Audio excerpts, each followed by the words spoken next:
फुंनि हाजोआव गाखोनाय जोंफोरा फैलायबाय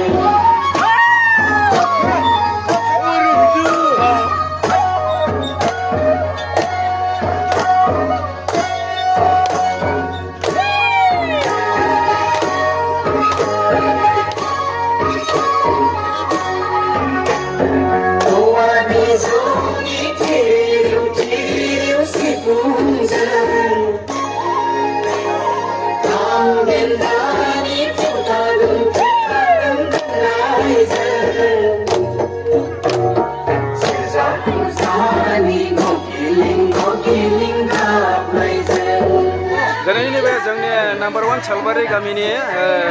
जोंनि बाथौ सिबियारि रायजो राजा नोंथांमोन दिनैनि बे जोंनि बे नैथि बैसागु फालिनायाव दिनै गाजा गोमजायै जोंनि थुंसिनाय गामियाव नुजाफैनो हादों बेनि थाखाय जों बिथां जोंनि बे जा जोंनिफ्राय बे मेसेज लानो फैनाय नोंथां बिनिसिम जों रोजा रोजा साबायखर होनाय थाबाय जों दिनै जों दासो गेजेर नांदों बिनि थाखाय जों दिनै नैथि खेबनि थाखाय जों रंजागासिनो दङ बिनि थाखाय जों बोसोरखौ मोजाङै मोजां फालिलांनो थाखाय जों दिनै आखायाव लादों जोंनि दिनैनि बे नाम्बार 1 सालबारि गामिनि बैसागु फालिनायखौ जों मोजाङै मोजां लांनो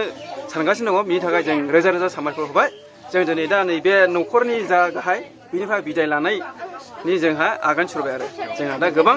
न'खराव जों बेरायनांगौ दङ हेपि बैसागु सालबारिनि बैसागुनि सिख्लाफोर सफैलायबाय